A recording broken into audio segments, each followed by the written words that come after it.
Carmonenses, quae es longe firmissima totius provincia civitas. Carmonenses, tenéis la ciudad mejor fortificada de toda la provincia.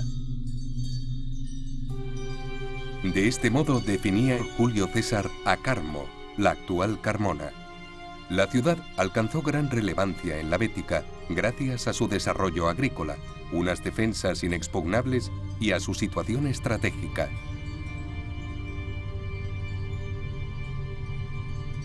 Siguiendo el recorrido de la ruta bética romana, el viajero llega a Carmo desde Itálica, la actual Santiponce. 40 kilómetros separan ambas localidades, aproximadamente 27 millas. En época romana, esta distancia suponía una jornada de camino a pie. En la actualidad, no lleva más de 30 minutos en coche.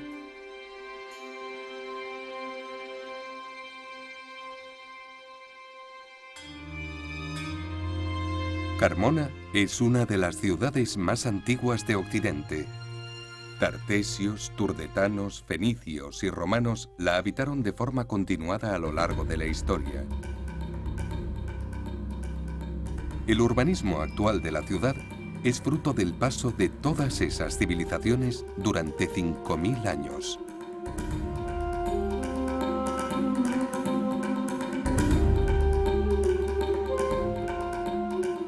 Con Roma, la ciudad experimenta su momento de auge en la antigüedad.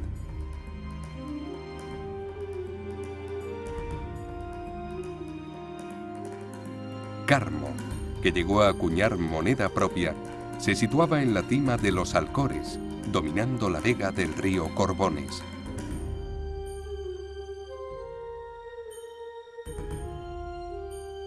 Lugar de paso y parada de la Vía Augusta. A su entrada en la ciudad, la calzada estaba pavimentada con capas de albero compactado y tenía un ancho de 6 metros y 40 centímetros, lo que permitía el acceso de 2 carros. A ambos lados del camino recibían al viajero el anfiteatro y la necrópolis. Hoy visitable, este complejo funerario fue descubierto a finales del siglo XIX gracias a los trabajos de los arqueólogos Juan Fernández López y Jorge Bonsor, inglés afincado en Carmona.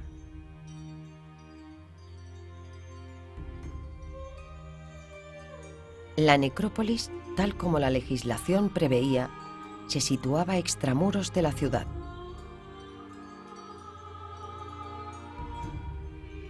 Aunque se empleaba el ritual de inhumación, hacia el cambio de era, se generaliza la incineración y la construcción de cámaras excavadas en la roca.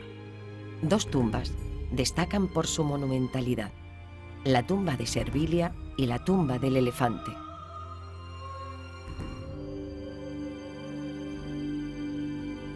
Nos encontramos en la tumba de Servilia, que es el complejo funerario más interesante de la necrópolis de Carmona y yo diría que también de toda la península ibérica.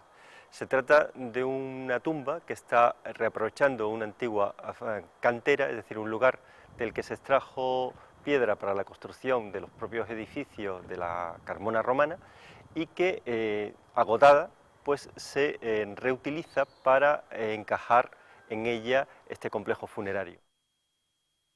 La tumba en sí tiene reproduce la forma habitual de una casa, de un atrio, de una casa romana.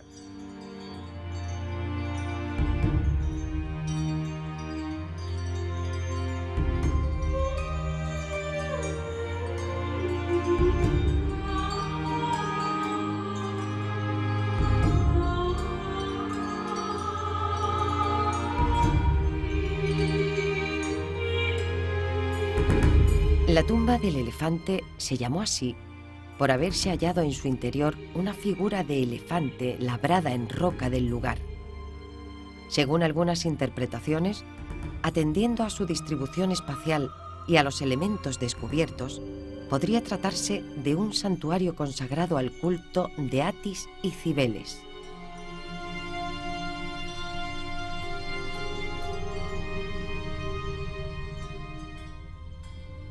Siguiendo su trazado, la Vía Augusta cruzaría hoy el llamado Paseo del Estatuto. Allí, Una fuente abastecía a la ciudad cerca del circo, donde se celebraban las carreras de caballos y de carros.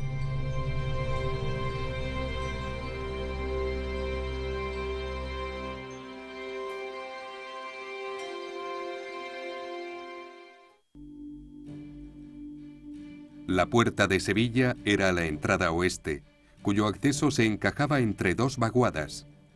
Los cartagineses construyeron un bastión o torre defensiva y la reforzaron con un complejo de fosos. En la actualidad, la puerta de Sevilla alberga la oficina de la Ruta Bética Romana y la oficina de turismo de Carmona.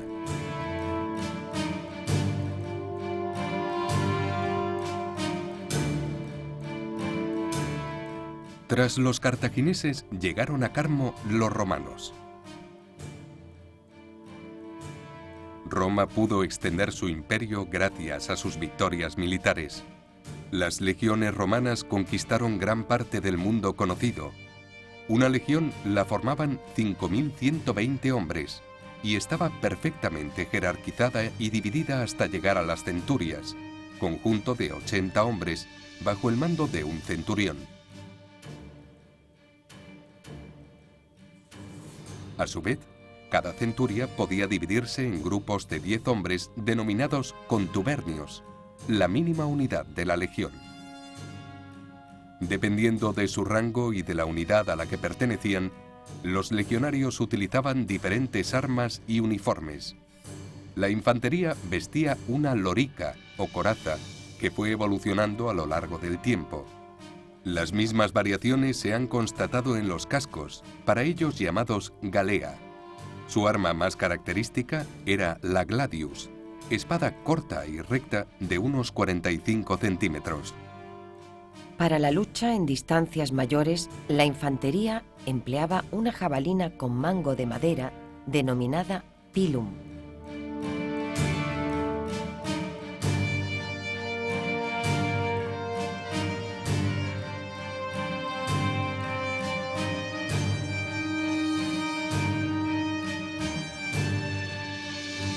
Otro elemento fundamental era el escudo.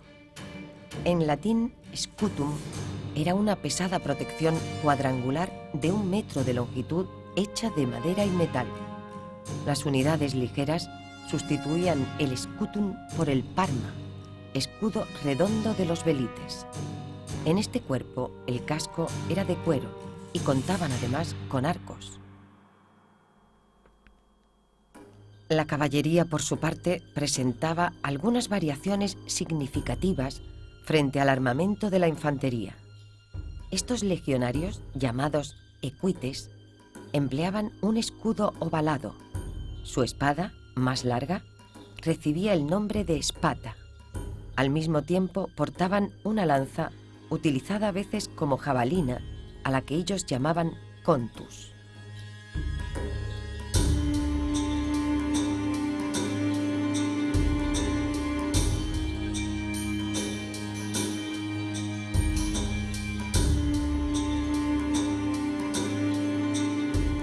Las comunicaciones y la arquitectura defensiva fueron también trascendentales para que Roma consagrase su imperio. El de Vitruvio, ingeniero militar de Julio César en el siglo I a.C., es uno de los pocos tratados arquitectónicos romanos que se conservan. La forma de las fortalezas no será cuadrada ni compuesta de ángulos salientes, porque estos favorecen más a los asaltantes que a los asaltados. La disposición y forma de las murallas será de tal modo que las torres sobresalgan de ellas para que los sitiados puedan coger de lado al enemigo cuando quiera acercarse.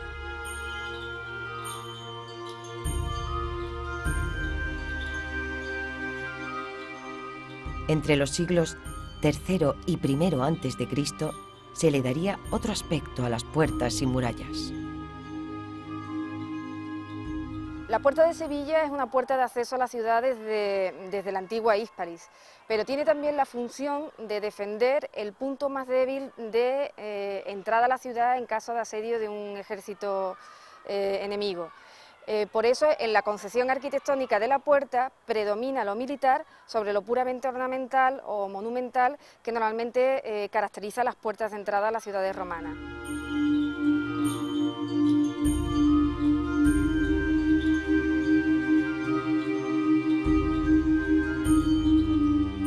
En época romana, la puerta sigue un esquema de doble arco intervalo, es decir, para penetrar en la puerta hay que saltarse los rastrillos del primer juego de arcos, se llega a un espacio cerrado donde pueden ser atacados desde arriba y hay que levantar el segundo juego de rastrillos para poder entrar en la ciudad. Y aún así les esperaba otro sistema defensivo, que es la entrada en eje acodado, es decir, para penetrar en la ciudad tenían que girar 90 grados de manera que podían encontrarse con una guarnición del ejército de la ciudad que les esperaba detrás.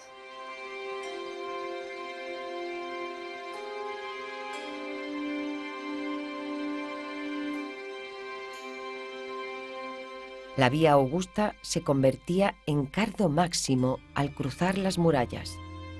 En su trazado urbano estaba pavimentada con losas esmeradamente ajustadas y de gran resistencia para soportar el desgaste producido por el paso de los carros. A comienzos del Imperio, Carmona se expande más allá del primer núcleo urbano y adopta una planta ortogonal. Lujosas domus decoradas con mosaicos forman la nueva ciudad.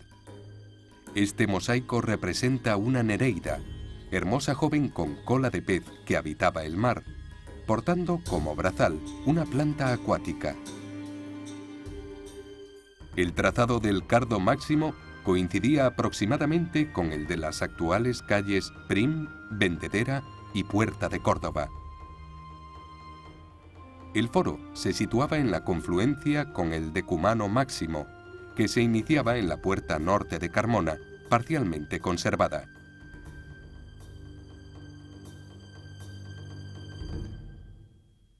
Parte del foro es visitable en el extremo norte de la Plaza Mudéjar de Arriba o de San Fernando. El foro de Carmo estaba dotado de todas las construcciones que solían poseer las ciudades importantes. Aún se conservan los restos del templo, que según los investigadores tenía las dimensiones propias de algunos aurea templa. En el extremo opuesto, bajo donde hoy se levanta el convento Madre de Dios, se situaba la basílica. En ella, los romanos realizaban las transacciones comerciales o la administración de justicia. Era también lugar de reunión de los ciudadanos para tratar asuntos comunes. En uno de los extremos de la Plaza de Arriba o de San Fernando se ubica hoy el ayuntamiento. Un mosaico perteneciente a los baños públicos romanos de la ciudad, rescatado en 1923 en la calle Pozo Nuevo, se exhibe en el patio de la casa consistorial.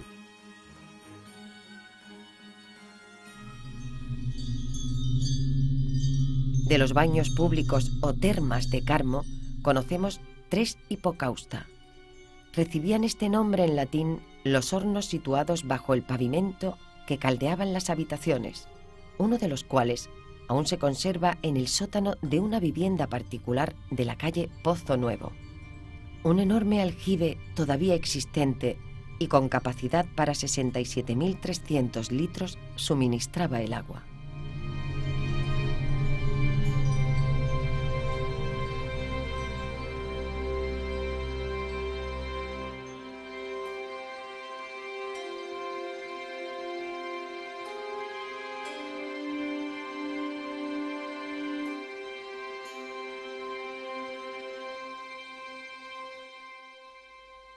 El praefurnium era la habitación donde se situaba el horno que calentaba el agua y se almacenaba la leña para el fuego. Desde aquí, el calor se propagaba por el suelo y ascendía por las paredes a través de tuberías de cerámica.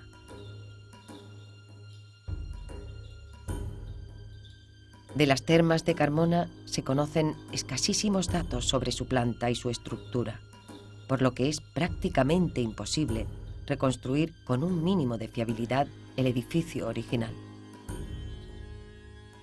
Muy comunes en el mundo romano Las termas se usaban para tomar baños calientes, tibios y fríos. Constaban de saunas y constituían además un lugar de ocio donde se jugaba a los dados, se leía o se hablaba de política.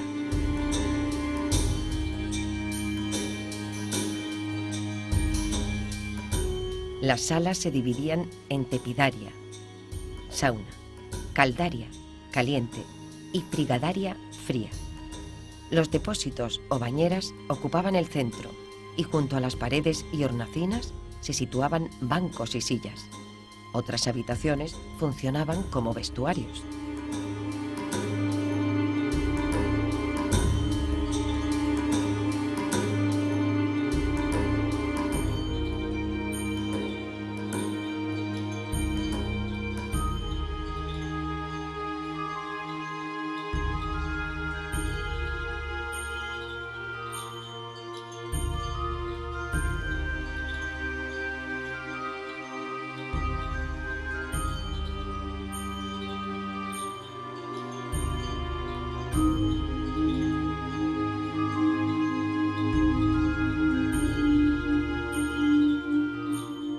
Al este de la ciudad, en una zona poco poblada, se situaba otro edificio público, el teatro. Los estudios lo ubican en las proximidades del Alcázar de Arriba. Este palacio fue construido por Pedro I, que lo levantó a la manera del Alcázar de Sevilla, una de sus residencias favoritas.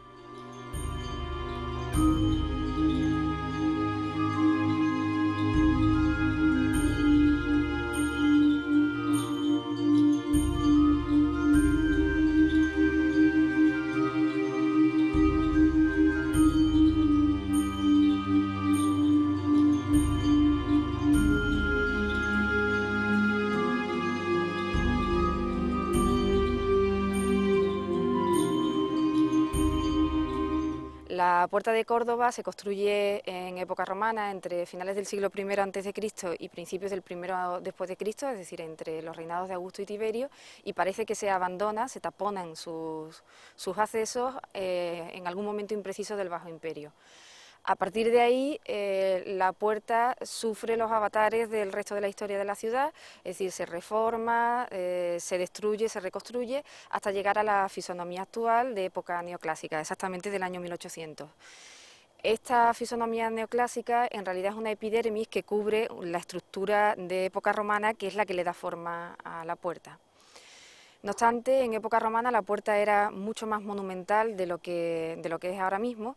Las dos torres que flanquean el paso central serían bastante más altas, tendrían incluso dos cuerpos más, o sea, 3 plantas, mientras que lo que ahora mismo tiene 2 plantas, una planta en época romana serían al menos 2 alturas. Además del arco central, que es el que ahora mismo sirve de paso de entrada y salida de la ciudad, en época romana la puerta tenía otros 2 arcos más laterales que servirían para el paso de peatones, mientras que el central sería el acceso de los carruajes. La vía Augusta, en su camino hacia Astigui, atravesaba la Puerta de Córdoba, descendía la ladera y atravesaba un puente. Formado por 5 ojos con arcos de ladrillo, el viaducto sería remodelado en etapas históricas posteriores y conservaría su utilidad. En este mismo recorrido trazado por la Carmona romana, hay monumentos y lugares que son testigos de su historia posterior.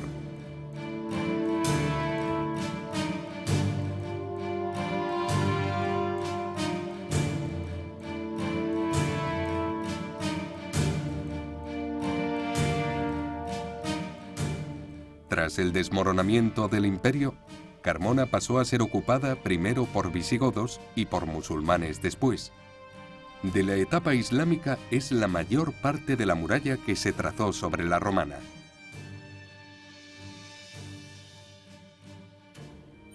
En el solar de la mezquita Al-Jama se construyó en 1424 la iglesia de Santa María, lo que supuso la confirmación de la conquista cristiana de la ciudad. En la actualidad, se conserva el patio de abluciones de la antigua mezquita, que reutiliza un fuste con un calendario visigodo.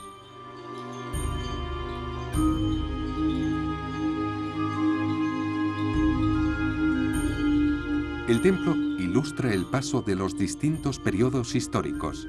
La suma de estructuras conforma hoy un conjunto excepcional.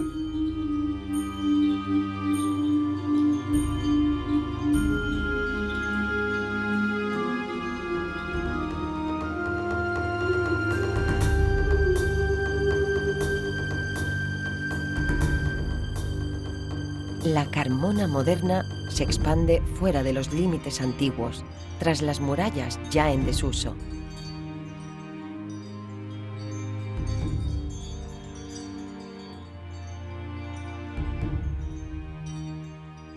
Durante el siglo XVI se fundan los grandes conventos y en el barroco las casas-palacio.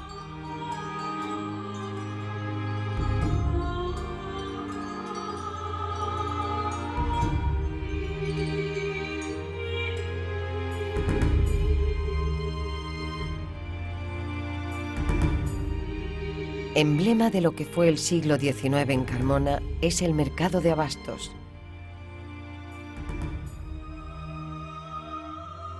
La desamortización, además de provocar el enriquecimiento de la nobleza y de la nueva burguesía agraria, supuso la dotación a la ciudad de nuevas infraestructuras sobre los terrenos expropiados a la Iglesia.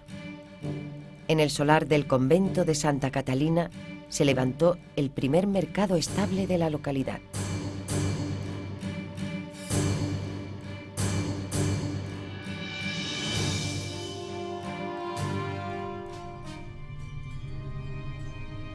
Para obtener un compendio de la rica historia de Carmona, el Museo y Centro de Interpretación de la Ciudad propone un itinerario cronológico para poner en contexto el pasado de la localidad.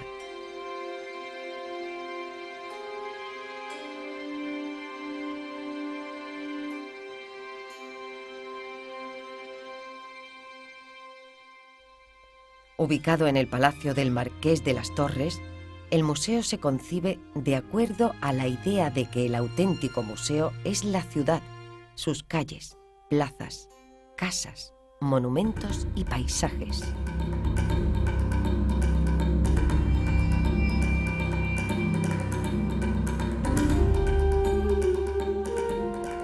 Carmona es una ciudad moderna que basa su identidad en la conservación de su legado histórico.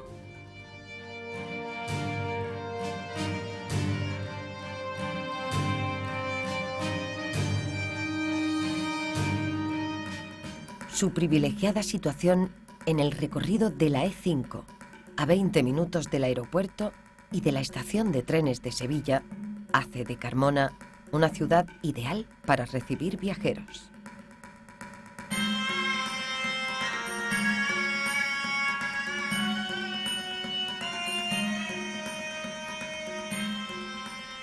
Las fiestas de la localidad son un buen momento para acercarse a Carmona. Además de las romerías y de la feria, el evento más importante es la Semana Santa, declarada de interés turístico nacional por la solemnidad y la calidad de sus imágenes.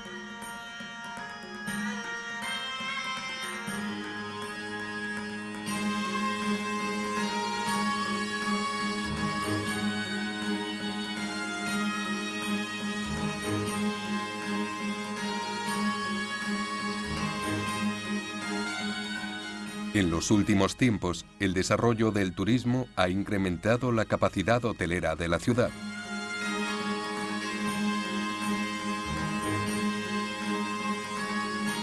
Las opciones en alojamiento van desde pensiones a la manera de casas tradicionales hasta hoteles de 4 y 5 estrellas o el parador de turismo.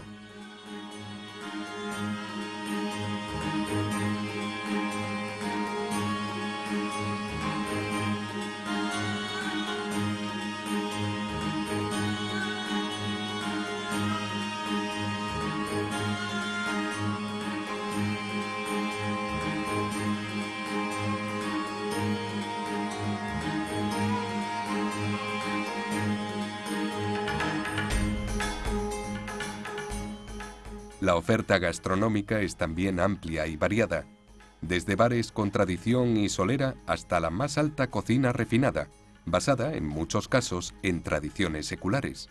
sin olvidar la típica cocina popular, heredera de la tradición andalusí y mudéjar. Platos típicos son el salmorejo, los garbanzos con espinacas, el albondigón, las migas con naranja o las tagarninas con majao.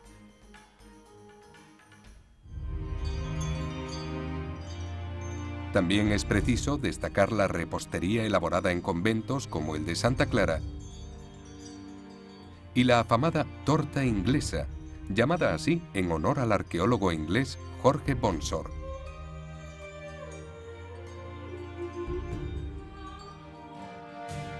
Carmona sintetiza la historia de un territorio, la historia del Valle del Guadalquivir.